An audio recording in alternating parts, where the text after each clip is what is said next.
خستم مثل جوانی که پس از سربازی بشنود دوستش از نامزدش دل برده، مثل یک افسر تحقیق شرافتمندی که به پرونده جرم پسرش برخورده.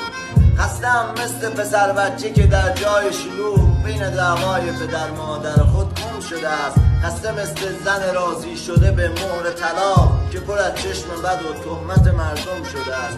خسته مثل پدری که پسر معتادش غرق در درد خماری شده فریاد زده، مثل یک پیرزنی که شده سربار عروس پسرش پیش زنش بر سر او داد زده. خستم مثل زنی حامله که ماه نهم دکترش گفته به درد سرطان مشکوک است، مثل مردی که قسم خورده خیانت نکند زنش اما به قسم خوردن آن مشکوک است. خسته مثل پدری گوشه آسایشگاه که کسی غیر پرستار سراغش نرود. خستم بیشتر